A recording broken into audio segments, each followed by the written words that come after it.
everyone, and welcome to our podcast. Today we're going to be talking about COVA and how that has affected our master's program and how that affects our life with our students. So I'm Lindsey Wallace, and I teach 8th grade science, and my innovation project is about including robotics in the science classroom.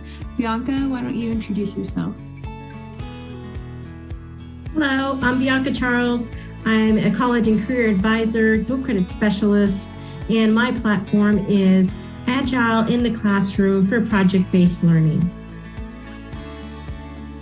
Hi, I'm Vonn Miller. I'm an Apple account executive working in higher education, and my innovation project is the use of iPads in the fine arts. Hello, everyone. I'm Jarret, and my project, as I probably didn't give the new name, it was originally called ABC Coding, but now it's called the MAD Coding Initiative, Mobile Application Development. And my innovation plan is dealing with giving students the chance to do application design through, now I'm forgetting, and that's going to be in the video. Wayne, what's the name of thing again? Project-based learning, right? Thank you, project-based learning. That's right. Going to be a fun blooper to add. But yes, project-based learning. Well, Jarret, that's not going to be a blooper. That's going in there for real. I am Wayne Wilson. I teach at Adelanto High School in Adelanto, California. I teach 9th graders and 12th graders, and my innovation plan deals with project-based learning. Now, originally, it dealt with project-based learning for economics only, but by the time the program is over, I'll start my economics classes in January. So I've had to sort of change that from economics only to government and geography. So project-based learning here. So now that we're done with the introductions, Lindsey, do you want to get us started? Yes, well, so today we're going to be asking some questions and seeing how they've affected us. I think our first question is going to come from Jarret. So Jarret, what you got for us? So the first question, guys, is where and when did you first realize that you genuinely had choice, ownership, and voice through authentic assignments? Who wants to go first? I'll go ahead and answer last. I can go. So whenever I first experienced that first class with Dr. H, and I think the very first meeting, he was talking about how we were going to make a project and change the world and change education, and we had to choose. And I just felt so overwhelmed and was like, okay, this is going to be great. It's going to be great. But ultimately, I think it's been an amazing experience, and I wouldn't have wanted to get my master's any other way. So. I agree. I'll jump in on that one. Our first assignment, I was so confused. I was just waiting for them to say, okay, but after you do this, we're going to quiz you on everything. And it's going to be like, well, where are the notes? Or it's just that standard teaching, So, and then I couldn't figure out how are we going to get our portfolio should look alike is what I kept thinking. Like, they're going to have to look alike, right? They all have to have the same thing. But it wasn't like that. You created it your own way. And then as I saw how everybody else was different, a different creation or different style, I was like, oh, I see it now. That is authentic. That's awesome, authentic learning. And so, that was the first time that I also experienced that. Was our first ever class here. Yeah, I was kind of, I don't know if you would call it klepping in or whatever, but I got credits for a couple of the first courses. And one of the things they told me was, you need to present what you've already done in a fashion where it's on an e-portfolio, and you need to make some videos and a big presentation on it. And so it was like, tell us what you've done, tell us your thing, show us how in a way that's really coordinated. And that was a lot of freedom for me. I was just hoping they would just send me a list of questions or something like that. But then when we got to like 5305, and it was like, okay, you need to start your innovation program. What's your idea? What are you wanting to do about it, right? And so it gave us a lot of freedom. we had to start thinking about how we were going to implement, what our stages and timelines were going to be. So it gave you a lot of freedom, which was a little scary. Freedom is scary, especially in teaching or in learning. So for me, it was, Lindsey's talking about the first meeting with Dr. H. She knows good and well she's trying to egg me on to say something, but I'll deal with that. But for me, it actually was the e-portfolio and the idea of, making your own website. And on purpose, I started doing some things just to see if he was going to be like, that's not what we're looking for. So the banner that goes across my website with me walking, on purpose, just to see, just to push his buttons, to see if he was going to be like, no, we're looking for something a little more academic or whatever the case may be. And then I think with the blogs, I realized, because I've already done project-based learning,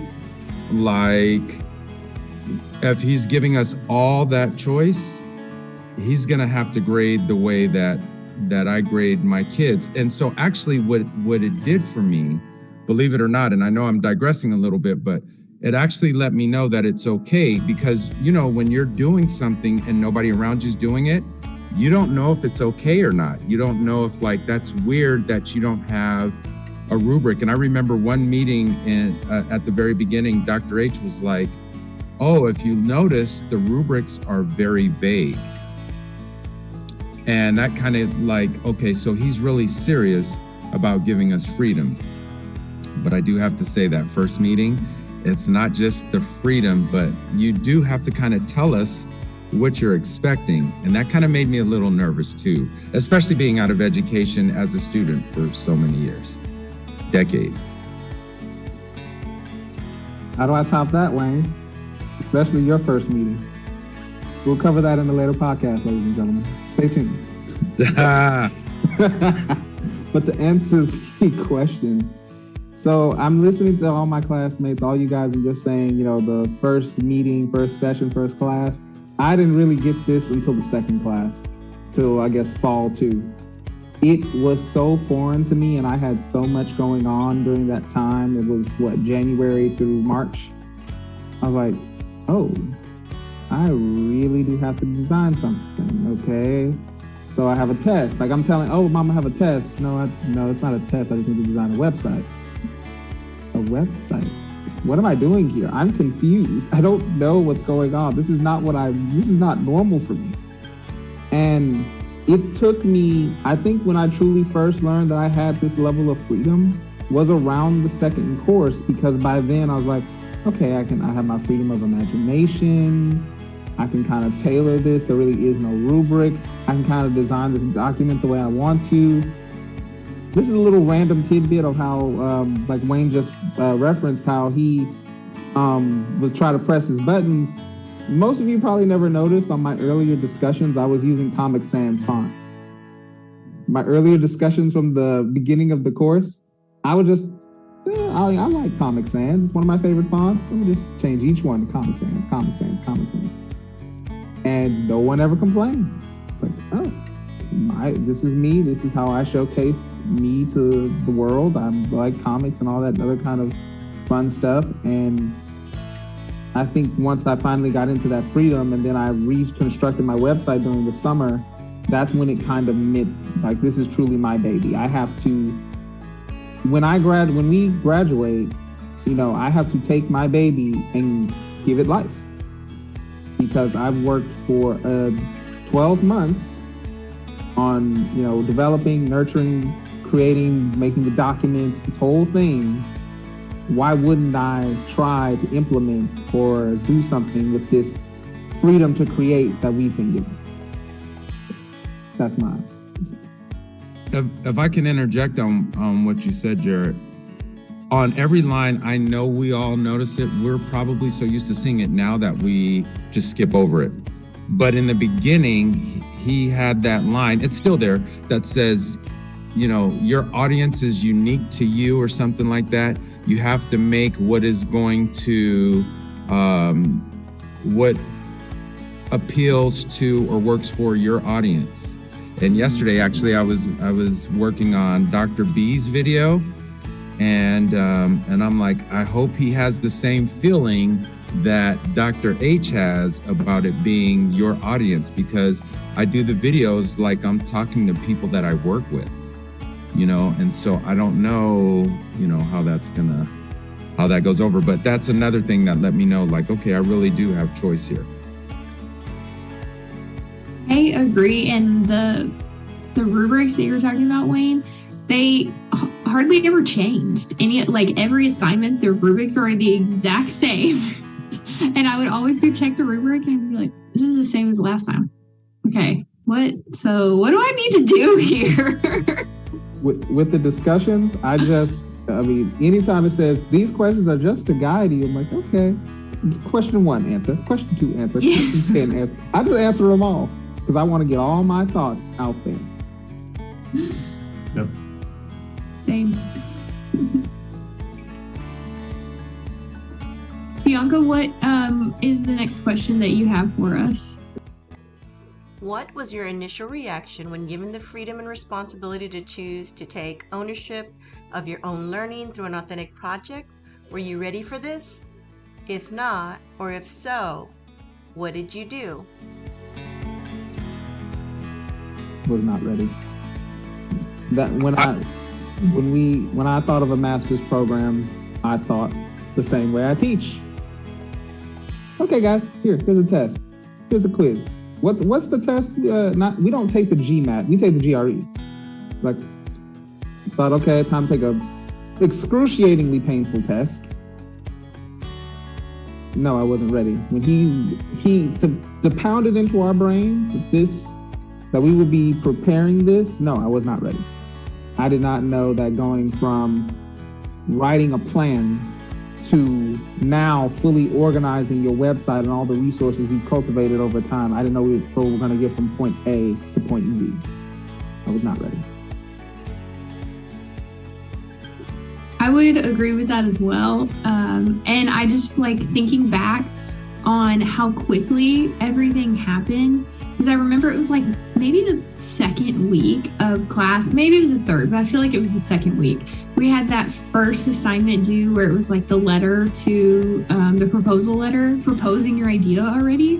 And I was just like, how am I supposed to make an idea of what I'm going to change in education in 2 weeks? I don't know. There's so many things that I can change.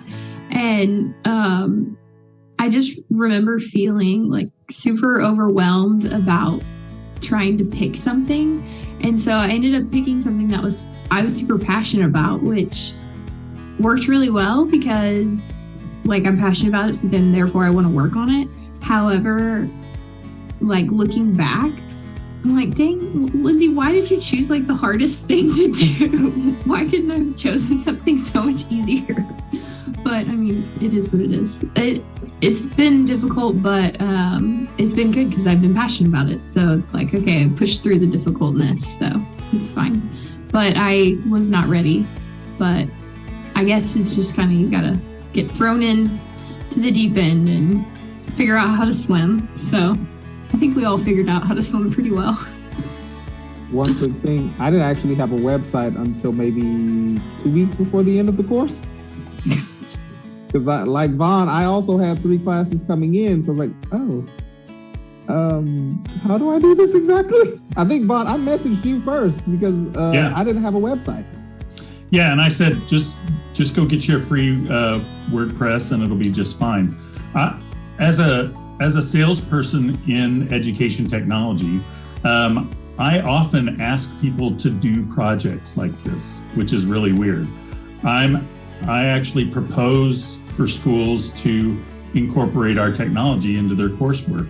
And then I try and sell them on the idea and some sort of professional development that goes along with it so that the faculty can understand what it is. And I've often led people through challenge-based learning, which is just project-based learning with a meaningful challenge, right? Giving something to someone that's meaningful. And that's part of the program, is if you make it meaningful to someone, then they're more likely to work harder towards it. And so I've done a lot of this before, but I've never actually had to hands-on create it myself. And like you said, that was a little scary at first because you've got to pick that topic and then you've got to make some proposals and do the research and make sure that everything kind of stands up as, hey, this will actually work if you just go through this with me. So it's a good but scary experience, and I feel the sentence, if you're uncomfortable, you're doing it right.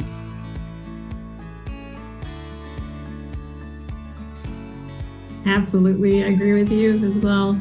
So when we're putting this proposal together, I thought, okay, well, I have a music background. Let me do this music maker space or something, to do with music. And when I ran the idea through Dr. H and kind of was talking about, like, I've been out of music for a while, and I haven't left it entirely, but I really wanted to do something different.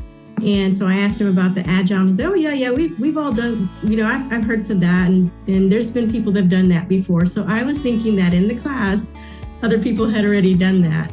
So if I would have picked something different, I would have had more of examples to follow from the other e-portfolios from the past. And so this is something entirely new to this program. And so I thought that was kind of cool to be one of the first people to actually kind of talk about agile. But then I didn't know where to go with it, until just recently we incorporated project-based learning in it. So but before that it was just kind of a standalone. But yeah, I agree. We just the first part, when they throw you into the proposals, you're just you kind of lost, and you try to put something together just to get through the assignment. But then afterwards it actually takes on a real awesome meaning, or it's becomes something like a really great focus. Wow, Bianca, I'm glad that worked out for you and everything, For me, just a quick background, I called Lamar and I'm like, are we going to have to write 30-page papers? Are we going to have to? So I'm doing all of my research. We were in distance learning, so it was what we call our COVID year, distance learning. So I knew I would have the time to do it, but asking my friends, the people that I work with, hey, so what is your master's program like? Oh, well, we have to write 60-page papers or whatever. We meet, we have 2 assignments a week or whatever. And so I was like, I'm trying to get something that's a little less than that, but I can still learn from. And so going into it, my whole idea regarding the freedom and responsibility, for a project, I at first I was like, okay, this isn't a typical master's program, number one. And then secondly, I was like, well, I'm already doing projects, but my colleagues, they're tied to the book. And so let me see what the research actually says about projects. When I started teaching, a teacher of mine told me I only used the book as a reference. I never, and he was right, he never used the book as the main source. And so long story short, here I am doing projects with these kids, filling out a place at my job. I just feeling the thorn on a rose, and everybody else is doing, and still doing worksheets and stuff. And so I use the project as more of a defense of my teaching style, and less of I want to try something new. What I want to see is what I'm doing, is there research behind it? So, yeah, but just to think, calling Lamar and then the first conversation with Dr. H, it just didn't fit into my scheme of what I thought a master's program was. And then as I started looking at stuff, I started feeling more comfortable about it. And so actually it's really been a blessing, even though, you know, judging from the first night and probably the first 1 or 2 classes, you'd probably think like, but I've already recommended, not that it matters, but I've already recommended Lamar to like 2 of my coaches who want to get there. I'm like, why would you go to Laverne? It's a local university and pay all that money. I'm going to save you like $30,000, $40,000 and you're going to have fun and all that stuff. You should look up Lamar and all that. So, I mean, it's worked out well. Yeah, I've recommended this to a couple of people also. Same. And we should note that we're not getting paid for this. Yeah, we should get, we're not we should get any like money back. disclaimer. Like a finder's fee. I was just We thinking. should, yeah. I was just thinking. I hope the bookstore is open on graduation day because I want a hoodie and a shirt and a couple of things. Well, since we're virtual, we get no Lamar swag. Come on now. I sure just it'll be actually open. sent a picture so that I can get an ID. And my wife yesterday, I was like, hey, hun, did the ID come in the mail yet? I want my ID. And she's like, didn't you go to Cal State? Didn't you pay all that money? You have a Cal State ID? And I'm like, I know, but this is different, hun. I want a Lamar ID. Hold on. I didn't think we could do that's cool. Off You'll have to recording send the process conversation. for us. Off recording conversation. You are going to tell us how to do that. Okay, all right, we'll talk about it. Okay, so Wayne, you actually kind of led us into our next question. So our next question is, have you ever experienced true choice, ownership, and voice before, like within your own learning? And if not, how did you adjust to this new style of learning? And how, like looking back, what would you do differently knowing what you know now? Would there be anything that you do differently? Okay, so in California, you have to get this credential. It's called a CLAD credential, Cross-Cultural Language and Development credential. And I got it in like 2000, maybe 97. And I went to the University of San Diego to get it. And so this story has prevented me from, the story I'm going to tell it briefly, has prevented me from getting into education because of this professor told me that I have choice, and then when I took the choice that they gave me, she didn't like it. So we were supposed to cross-cultural language and development. We were supposed to go to a cultural event.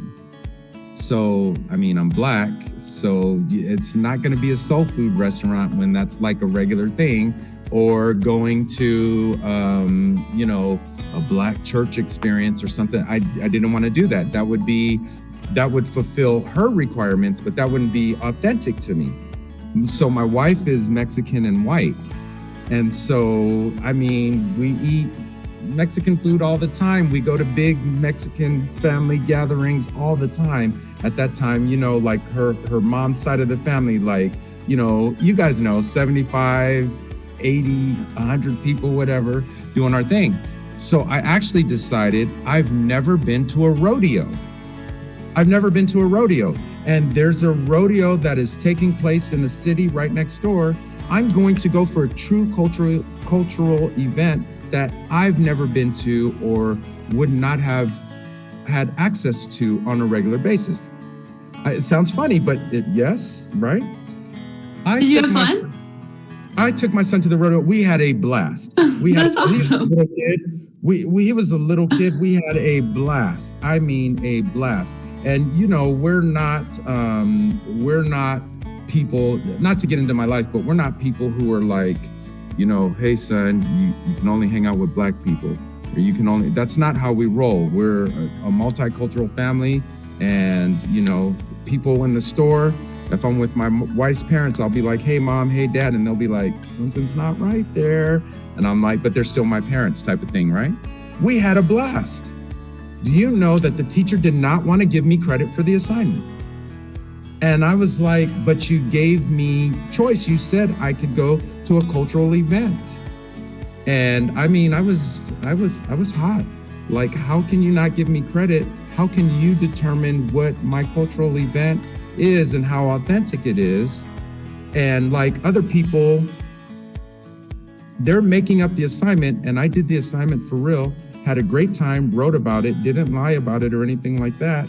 So long story short, getting into the choice, ownership, and voice, I'm really into it. But at the same time, and I talked about this we had Dr. B for this class, I can't even think of it, the growth mindset class. Right. Like, if you're going to do that, you have to be genuine and you have to accept the students' experiences for what they are. And so in the past, even though the professor said that they were doing that, they didn't really, left a bad taste in my mouth, and I didn't go back to school until this year with Lamar.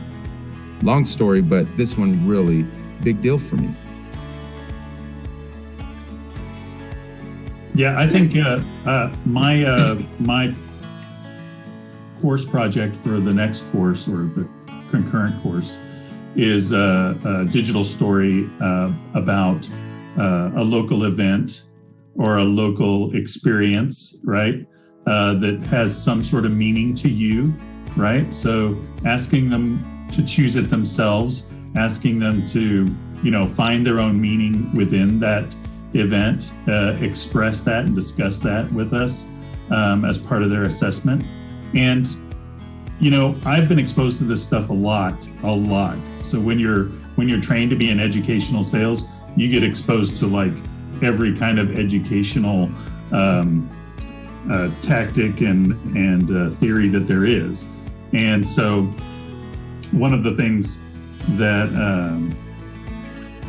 we were exposed to was, of course, Bloom's, right? And as part of our own course structuring through our products, we were taught to use action words, right?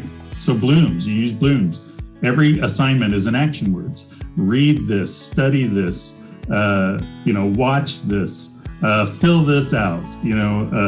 Everything has to do with an action, so that the user doesn't feel like they're just reading something or regurgitating something. Yes, I've been exposed to it. I didn't have to adjust to it too deeply, but I'm definitely going to use it for any proposals I make going forward. How about you, Jarret? As I listen to both of your responses, I'm gonna have probably the shortest response in no. And as I think about it, I think about my undergrad experience. I did projects for school, for class, but they were always based on the same format. They were always based on a very specific rubric. And I'm going to go out on a limb here and say what I represent in kind of the same way I teach my students.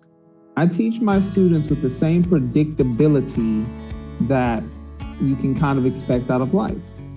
It's like a program. If you make a choice, this happens, else this happens. And when it comes to, choice and ownership, in terms of my schoolwork, my academic side, and even teaching, I've always chosen the safe route, or the safe route was always presented in front of me. When it came time to actually do something different, where, my work isn't being judged necessarily off its quality, but based on its kind of like its depth, what it's meant to do, what it's meant to serve. What is your idea gonna do? Now, true, it needs to be well written. You're gonna be graded based off, your English standards. But in terms of one of the very first things I remember Dr. H saying to us, this is actually during the first week, he's not just, the reason so many ideas were kicked back was because they didn't have enough depth to them. I actually remember that very clearly, and I didn't get an email saying mine was kicked back. So I was like, yay, he accepts my work. Because I was expecting that, because I didn't think my idea was good enough. Doing mobile apps for kids. I felt like it was something that had already been done before, and that maybe I was just copying and pasting. Not really, when I actually did the research. But going back to the question, as I'm truly reflecting on my immediate past, choice and ownership and voice weren't really a part of that equation. And I've been an academiac for basically most of my life. And I actually find this interesting because everything I've learned, professional developments, conferences, and everything, they emphasize a linear path as opposed to the path that, comes from your mind and from analyzing yourself and from your internal thought process. So that I find this interesting to me as I really sit down and think about it. How about you, Bianca? I agree. My experience, again, I've never had any kind of choice for learning. It was just standard, but I didn't realize that I actually used that with my students. I had my own private studio, music studio for, many, many years. And I think the first time that I wanted to develop my studio, I went and talked to a lot of teachers and said, hey, what curriculum are you using? Or how are you doing this? How are you so successful with these students? And they were just the same standard thing. Here's these scales, or here's this thing. These are the competitions you're going to go to, blah, blah, blah. So then I built my studio that way. And then I started realizing that after the competitions, I'd ask that student to play it again, a song or whatever. They couldn't remember it. We'd have to start from scratch, or they just hated the song. And so I'd ask them why. I finally had a survey and said, what do you like about piano, or what do you hate about piano? And basically they said, we're just learning to the competition. So it's like school, and we don't want to be in school. We want to have something that's not like school. We want to learn something we like.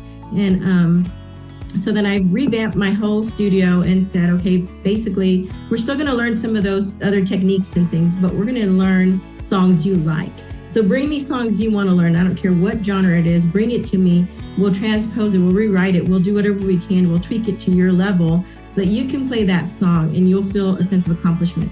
Man, my studio it exploded. I had over 48 students in just that first turnaround. And then after that, it just kept exploding. It kept going to where I had to open up an actual studio and then have other teachers, because it was just, they wanted that. They didn't want to do something that they were learning something that I was wanting them to learn, or they didn't want something that was standard for them to learn and then go to a competition and then, show off like a test that they were good at that. Because that was what most of the teachers were doing, because it was making them all glorified that, look at my student, they won this competition 100 times, Instead, they just wanted to learn. They just wanted to play. And I have this funny story, but it's not super funny. But one of my students was basically, he had ADHD, very severe. And so he had already had 7 teachers. And I was the last choice that they brought him to me and said, well, we really enjoyed how you taught so-and-so. We want to see if you can teach our son. So I basically had to teach him everything by rote, but still he loved it. And he said, the reason why I came to learn piano with you is because one day he was at a party they had a gathering, their family had a gathering, and his older sister brought a bunch of her friends. And they were like standing around the piano and said, oh man, I always wanted to learn how to play piano. And he got up there and started playing some of the songs that I taught him by rote. And all the girls flocked to him and said, oh, you play piano. And so he was like, that next day he was like practicing all the time, and he came to lessons. He was on time. He was just loving it because he said, I found something that gets the girls. So, it's things like that. Just they wanted to learn something. They got authentic learning experiences. It wasn't the classical pieces that everybody was wanting to play. It wasn't the competitions that they were going to go get scholarships with, but they were playing music that made them cool in front of girls, and playing music that made them have lifelong learning experiences. And I kept some of those students all the way from kinder to graduation, and they still pop back in and they ask for some pop-in lessons. Hey, I want to play this for a wedding, or I want to do this. So that's telling me that they're actually taking what I've taught them over these years, and they are coming back to try to keep learning, and they're still reaching out to, making their own videos and doing their own things. And some even started their own private lessons, which is really nice. So I think that's what this whole choice and ownership and authentic learning is all about. Wow, Bianca, that is awesome. That's really awesome. I wish I would have learned piano that way. Then, I probably was stuck with it. So I personally had never experienced true choice, ownership, or voice before, all through high school, even in college. I went to college to learn how to become a teacher, and I still didn't get to experience that. I mean, I get to choose, create a lesson. And so I get to choose, what lesson I wanted to create. But it was just like a standard lesson. It wasn't any kind of project-based learning or anything like that. And so I wish, looking back at my college career, I really wish that I would have experienced something more along the lines of this, to teach me how to become a better teacher, and to really give kids that choice, ownership, and voice, because they always tell you that it's important, and oh yeah, it's important to give kids choice, but I never truly experienced how powerful that choice could be until I myself experienced it through this program. So I wish that I could go back and somehow, I guess, change the way I was taught in undergrad, and then I think it probably would have made me a better teacher for the first 8 years of my teaching career. So, yeah. Lindsey, you and I are saying the same thing. We kind of learned to kind of be more efficient, I guess more systematic. Just as we kind of learned to integrate into the system the same way. We're taught the same way, and then we're going to teach the same way, and the cycle continues. All right, so back to Wayne. How has your perspective on learning and your learning philosophy changed? And if there hasn't been any changes, why? So I don't think that my philosophy changed. I did a blog on this on my webpage, at the very beginning, where the kids actually told me, this is not going to work. Now, they didn't tell me with their mouths, but their behavior told me this isn't going to work. When I got to the school that I was at, so I was at a low performing school, then I was at one of the highest performing schools. I think at the time I was there, we were 36 in the state of California. And then I went to a lower performing school. I left, it was just, and I went to a lower performing school. And the kids let me know, no, you're not gonna, we don't care what you've done or who you've been before, this isn't going to work. And so over the 9 years that I've been at this school, I've had to adjust my teaching. So I say all that to say, I came to Lamar with the idea of choice, ownership, and authentic assignments. I guess I just didn't realize that voice, if you own something, then you're going to put your voice on it. But I sort of came with it. I didn't know what it was called, and I thought that I was weird. I actually even discussed this in the last session, even with rigor, because if you think about how education views rigor, they think that rigor is a lot of homework, a lot of, we're working from bell to bell nonstop. That's not rigor. That's just, as Dr. H likes to call it, make work, right? So then I would come up with these projects, and then early on, nobody else is doing projects. Early on, my students are like, Mr. Wilson, we're doing these projects or whatever, but my friends have, they're reading this or they're doing this and all that kind of stuff. And so I had to wrestle with, are my students getting the same education or even better than the kids who have the economics but with another teacher? And obviously what I found, just like Bianca, those kids come back and I'm like, hey, how are you doing? Or I see them, hey, what's going on? I have a job and all that stuff. Mr. Wilson, I can't believe how much your class helped me regarding paying bills and all that stuff. I didn't see it from my parents. And then I hated it while I was there, but wow, it light bulb really went on.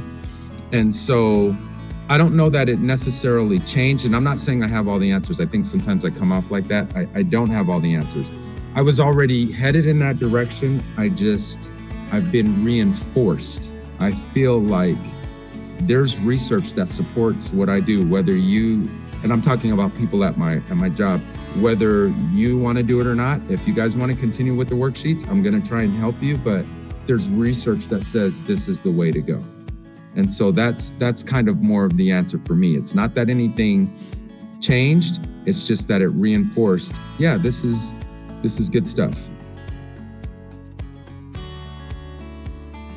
What do you think, Lindsey? Wayne always gives me a lot to think about whenever he provides a thing. I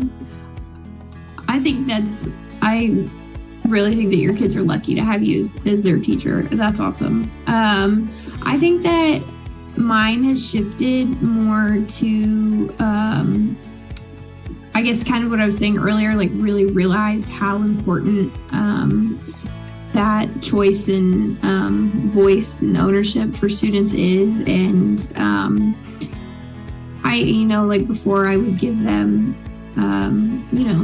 3 pre-selected choices or something, so they could have choice. But to really, truly give them that ownership over their learning, I think that it's been cemented into my brain to why that's important.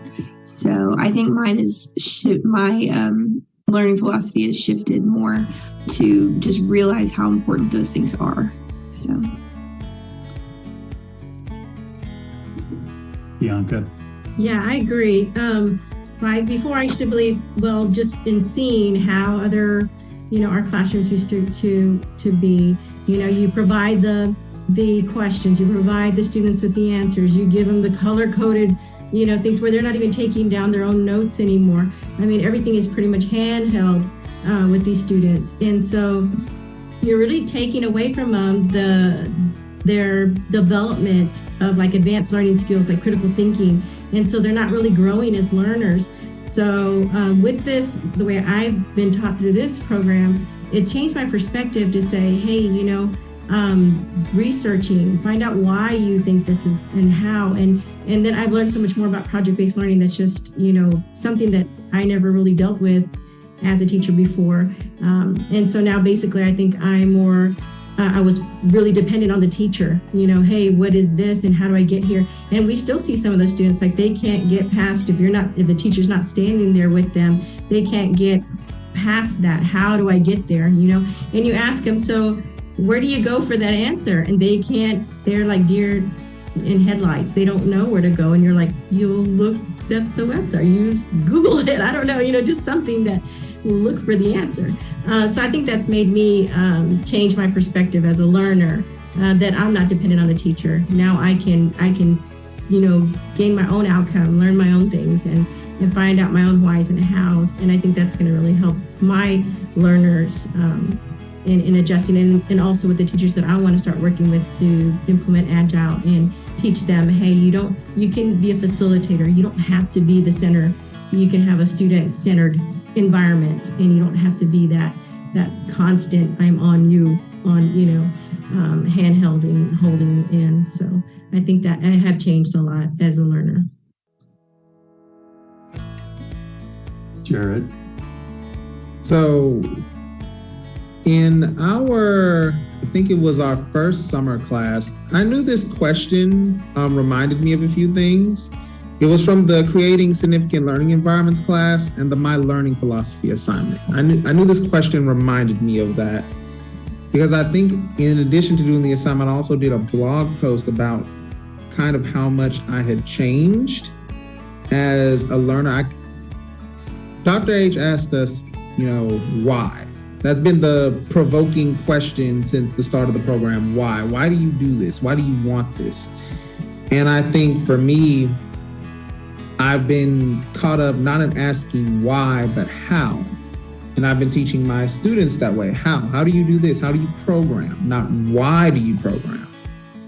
My learning philosophy is changed in such a way that I want to know the way my students think. I don't want them to just regurgitate the same way that I've kind of been teaching them how to regurgitate. In many ways, I'm saying I don't like the old teacher I was, even though that man has made positive impacts on his students. And I'm kind of looking forward to the new man who's going to be their teacher. You know, whenever I do re-enter the classroom again, you know, my method of learning has even changed because I had slowed down on in another post, I had said that I had built a bookshelf. I don't know if you all remember that post, but it was a website. It was kind of announcing everything that had happened during the year. It was in the compilation post. And I genuinely enjoy reading. I go through 2 books a month now. And I had to relearn how I like to learn. I like reading if it interests me. The most hilarious one that I can actually give, keep in mind, I taught computer science. For the longest time, we use what is called a compiler. It's kind of the thing that runs the programs for various languages. And for the longest time, I have been trying to figure out how to integrate one language into this one specific application. So I can do 3 different programming languages in one. I could never figure it out even while I was on campus. It took me a few hours when I finally had me time, so now I know how to do it. And I realized the importance of that because now that was something I was interested in. That was something that, hey, now I know now I can use one application in the classroom to do 3 different programming languages. And that's monumental when I'm trying to teach my students a variety of different things. I want them to do this. I want them to do that. I want them to learn this for that reason. And the integration of skills.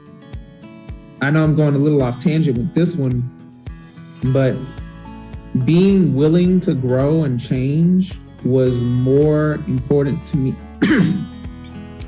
Was more important to me during these past few months than it has ever been before in my life.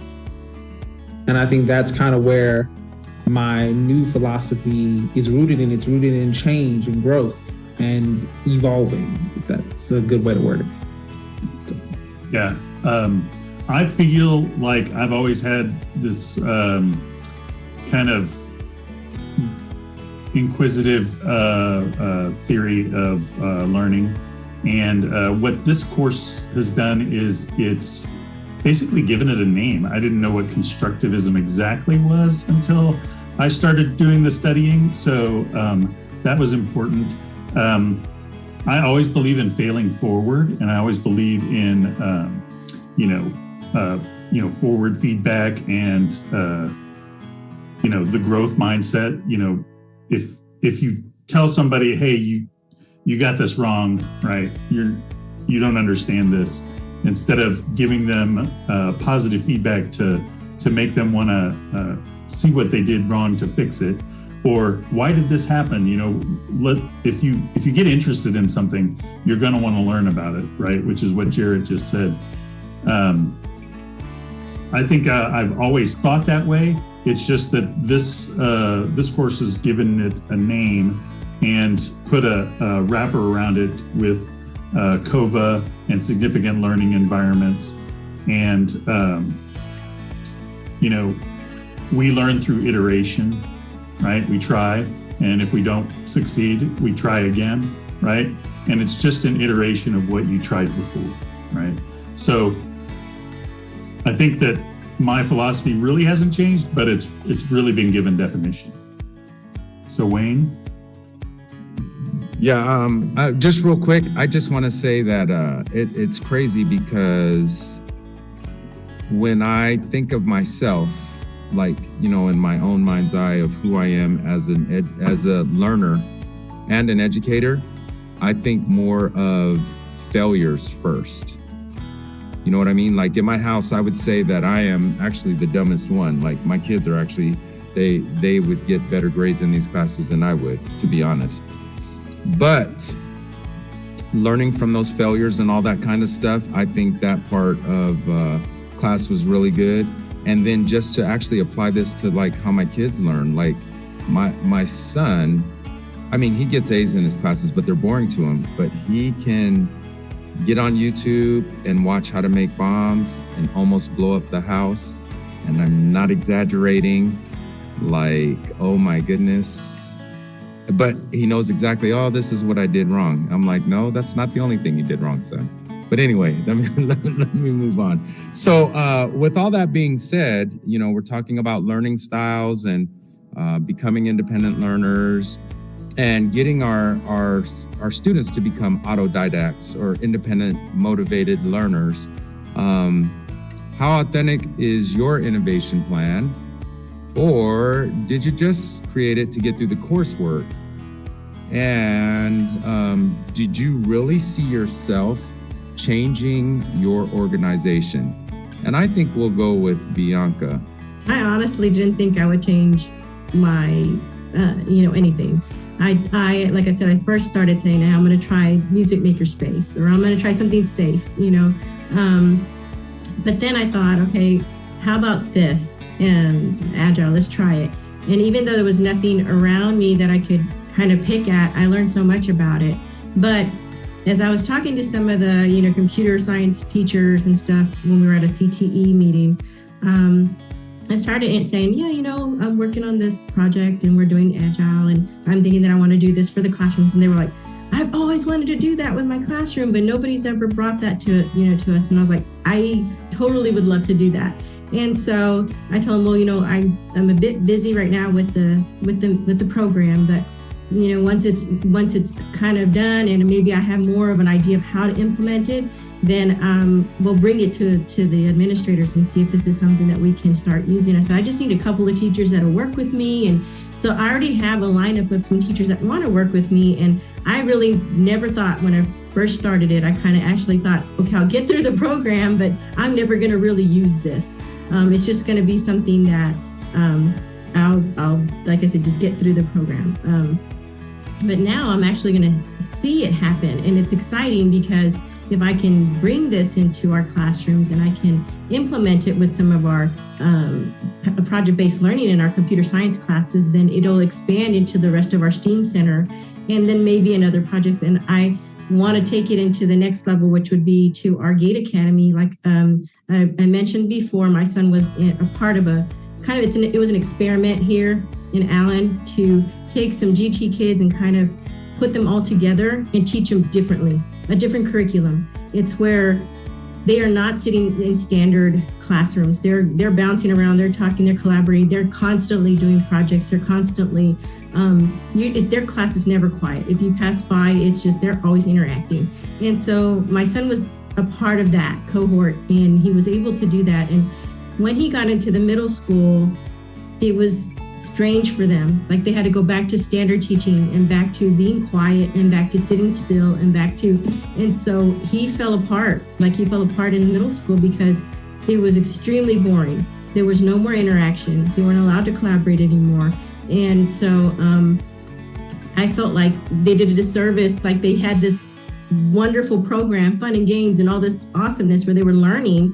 And then they came back to standard teaching, and then these students kind of felt like, now what? Like, what are we supposed to do now? And so he said, oh, Mom, as long as I just do these assignments or whatever, and I just turn this in and I get this done, then basically I'm going to just get my grade, and whatever grade I get, And so it made me sad because he was super excited about school all the time. He would come home telling me about his projects. We'd work on the projects as well at home.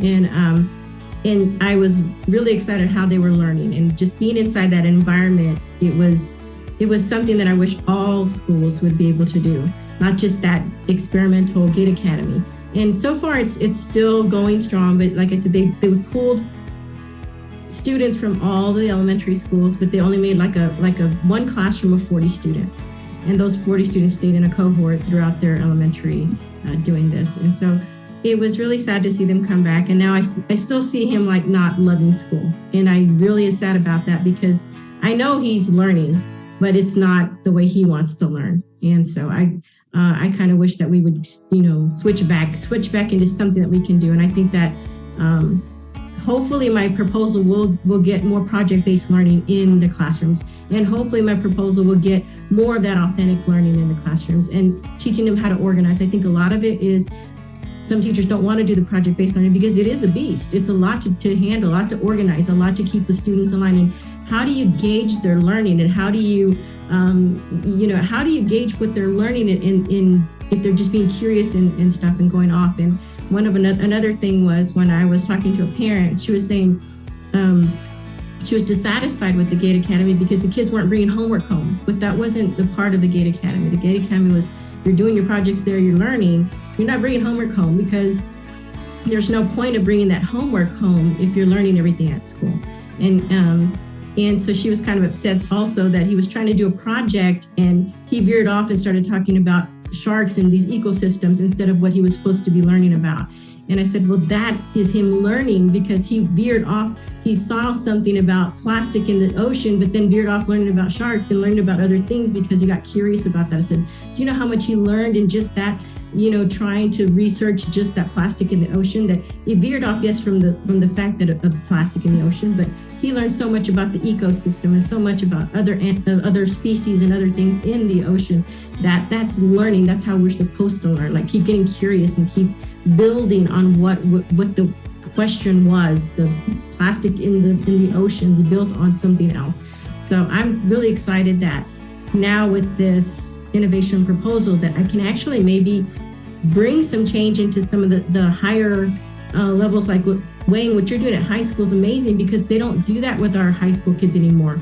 They do so much at the elementary level with hands-on and these projects and the excitement to learn. And then in high school, it's more like, hey, we've got to pass those standardized tests and you've got to get this done and we've got to graduate you, but you lose that. You lose the students because they're just like, they're burnt out on the way they're learning. So if they can learn it like project-based learning, the way you're doing it, Wayne, it's more like, it may not be an eye-opener that day when they're doing it, but like you said, as they get older and they're having to pay their own bills or do their own things, they're bringing back all that information, and it's actually something that got retained and not just, like you said, Jarret, regurgitated and just you learn it for that test and you're done with it. This is something that gets retained. It's a retainable learning. So I'm sorry, I kept going. Somebody else take over. No, you did great. And I think Jarret has his hand up, but you did great. Yeah, as I actually wanted to touch on that, Bianca, you said a lot. And before I answer the question, post-COVID world, I don't know if we're in that part yet or if we're still in the midst, whatever, I'll let society define that.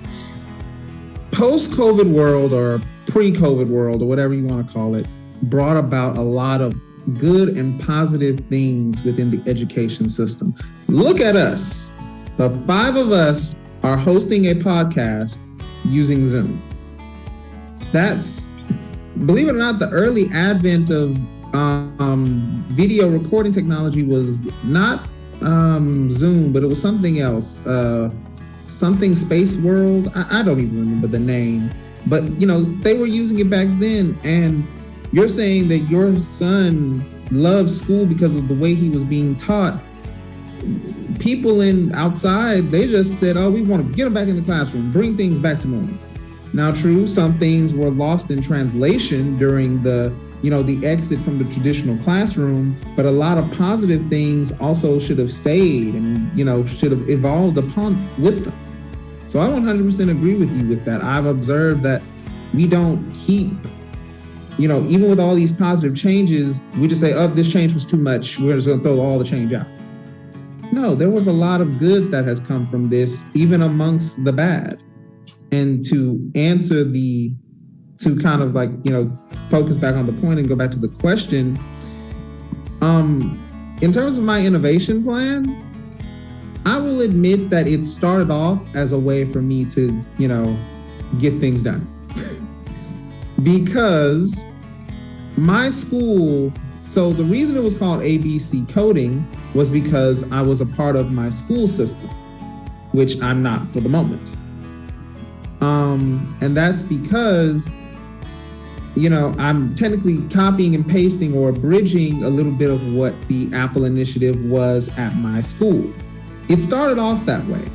But then when the summer happened and I started to realize, okay, I'm not going to be doing that this year, I'm going to be working towards this and that. I was like, wait a minute, I need to update, I need to modify, I need to change.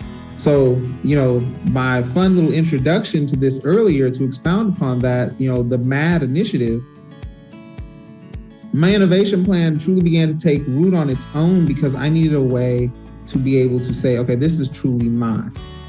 I want my students to be able to get this. Why? Because I see a value in this, not just me taking bits and pieces here, bits and pieces there. And to some extent I have, but why did I take these bits and pieces? And what am I going to do with it?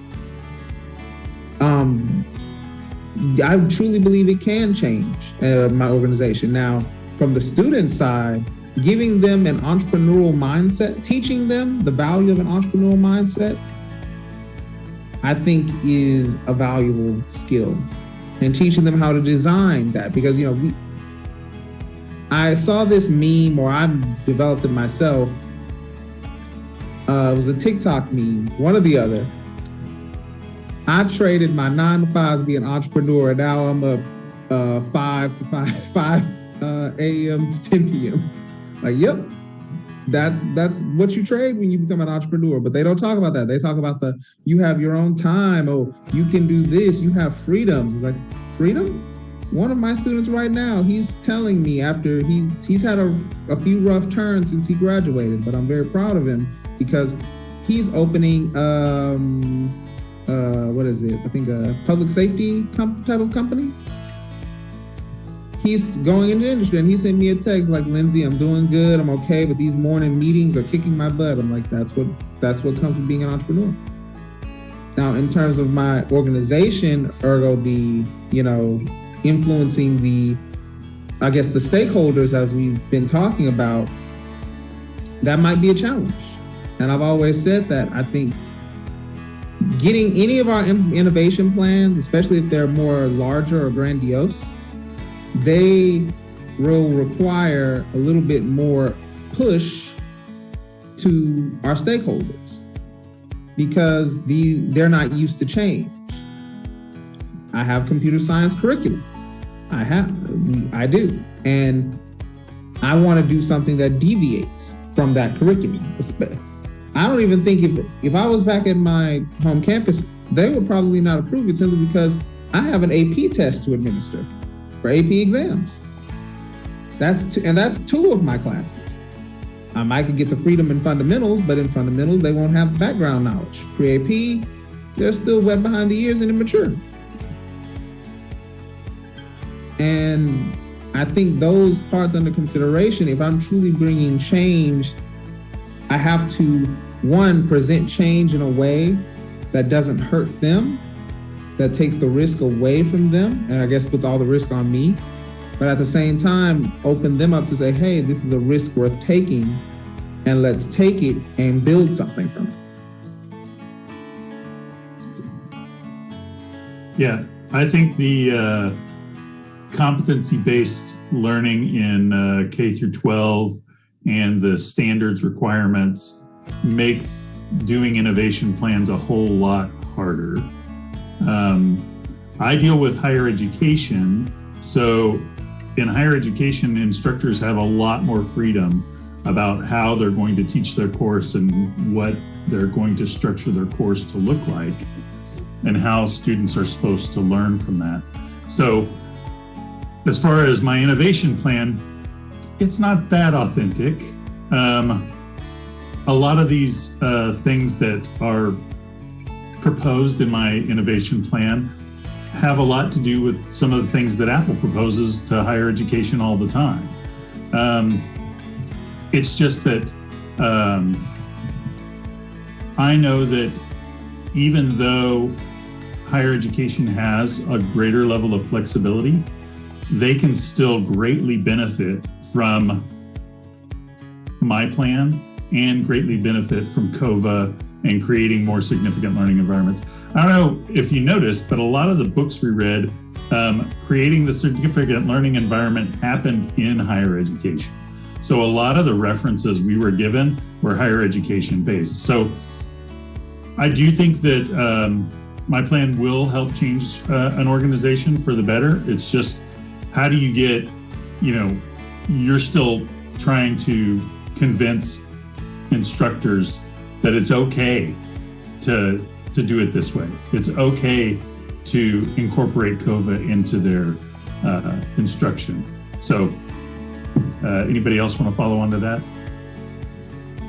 I think that's Lindsey.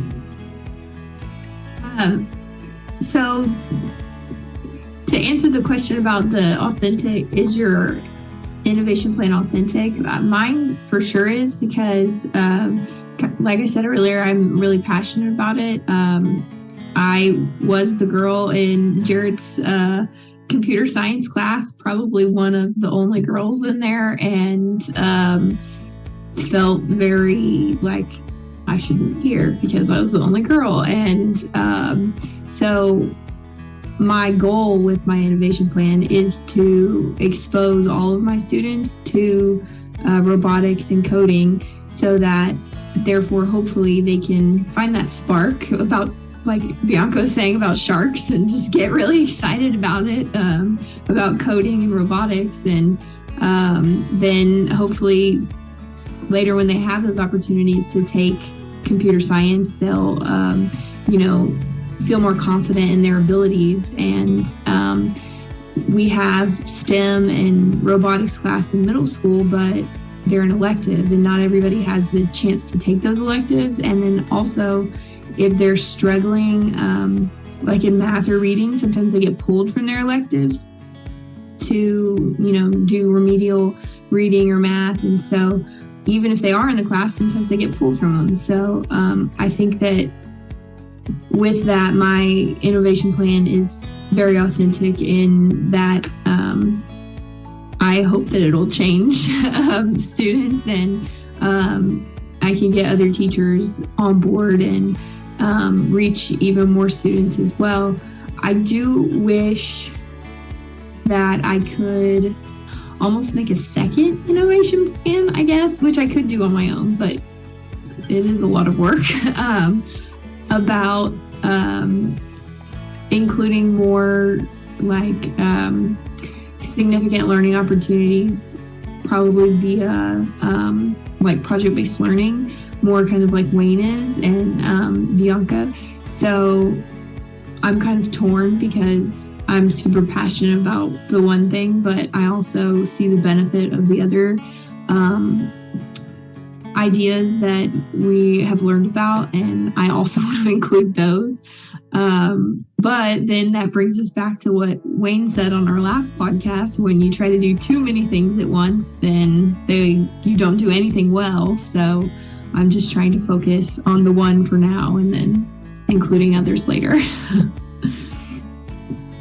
What's that saying? The people who are always like wondering if they're doing it right, those are the ones who are, because they're concerned about it, So I don't think we should beat ourselves up too much. I am going to say that my innovation plan was authentic, and I've already talked about that a little bit. I'm just going to say 2 items, maybe 3, but they're going to be short.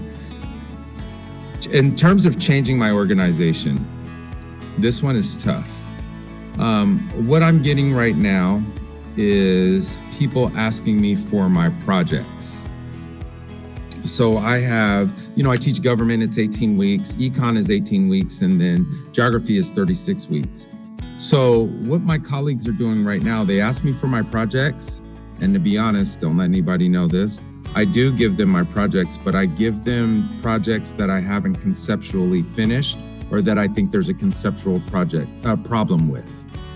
So if I'm doing, my son's here listening, you kind of laugh. So if I'm doing something on the death penalty, which actually we've been working on the past few weeks, I'll give them the project that I feel like there's something missing. And then then I will keep the project that I think is the closest to completion. And what that does is they're like, well, how did you solve this? And then I can ask them, well, how did you solve it? And then if they give me a solution that I can use, then we can implement that solution. But little do they know, like, I'm letting them do the groundwork, because right now I just feel like people are coming after me. What I would like to see people do in terms of change is don't ask me for the project, but ask me for like the ideology on how to reverse engineer the project, on how to, I'm not a genius. I've already stated, I'm not the smart, I'm really not. But if we're doing something on water conservation, actually for my geography class, I'm not the only one who can figure out, make the kids go home and count how many flushes they have, or how long, time yourself when you brush your teeth. You really should turn the water off. We're in a drought, but if you don't, time yourself and put that down on a sheet of paper. I'm not the only one who can figure that stuff out. And so do I think it's changing, or let me rephrase that. Do I think that more teachers are using my projects? They're not really my projects, but my projects? Yes.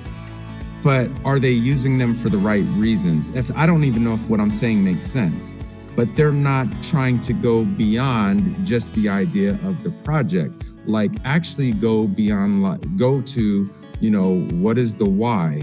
How are we trying to solve this? What is our problem? And then how do we reverse engineer to make the kids walk to solve that problem? That's what I would like to see. And to be quite honest with you, I work with some great people. I work with some great people. I just don't know that education as a whole is concerned about being that detailed. But one thing I can see from the five of us that are here is that, our concerns are valid, and we are concerned enough to try and make, something happen, to try and improve the learning environments for our kids and the overall experience that they have for our kids. So just my 2 cents. Dr. H has a philosophy that I think all 5 of us embody and will. He basically is how do I put this? He self-fulfills with this one. How's it he words it? I'm changing the world one learner at a time. And then through the 5 of us, we go through our learners. Wayne touches, we all impact our kids, our environments, our areas, our businesses. Through him, we touch different learners, and then so on and so on. It's like a cycle. We change and learn and grow. So we implement that within our organizations, schools, etc. We positively impact the way they learn and grow. And it's a cycle where we continue to advance and people continue to advance and change and so on. And I think that's kind of a beautiful thing. And I kind of got that from all of your responses to that last question. Just a little something extra. True. And Wayne, aren't you project-based learning with your teachers? Because aren't you making them solve the problem? And so it's kind of like you're doing this, I'm teaching you. If you want to learn how to do project-based learning right, you need to do project-based learning, So it's and essentially you're giving them the question that they need to go and try to figure out how they're going to be able to implement project-based learning. Some people just want to get the curriculum or just get that lesson plan and say, hey, I'm just gonna make it work because, hey, it worked for Wayne. Let me just throw it out there and let's get it done. But they're not actually following the steps on what you're trying to do with project-based learning. Well, and if they've invested the time to solve the solution or, kind of put their own twist on it, then it's probably going to be better when they actually do implement it versus just taking your stuff and implementing it, because they actually took the time to go through it and read it and think about it and, oh, well, that's not going to work and we need to change this or whatever. Whereas if they just took your stuff, then they'd run into a snag or something, and then they'd probably come to you running, Wayne, what happened? I don't know. So, and I do that on purpose, seriously. Okay, if you haven't looked at it, then you're going to struggle right here. Your kids are going to be confused and frustrated. Because my kids were, and then I found the solution, but I just want to see what your solution would be. Yeah. Yeah, and I think a lot of times project-based learning fails because there is no continual try to, solve, the question, the driving question you're asking. And so they just think, okay, I found this, on this site and it worked, and this is a project-based learning thing. Let's see if it works. But you have to keep going because there are going to be snags and there are going to be times when that, hey, the students have finished all the things that you're required for that one project, but how do you keep it going? How do you keep them learning? Well, thank y'all for joining us for our COVA podcast today. Hopefully you learned something about choice, ownership, and voice, and authentic learning assignments. So thanks for joining us. Thank you. Bye. Bye.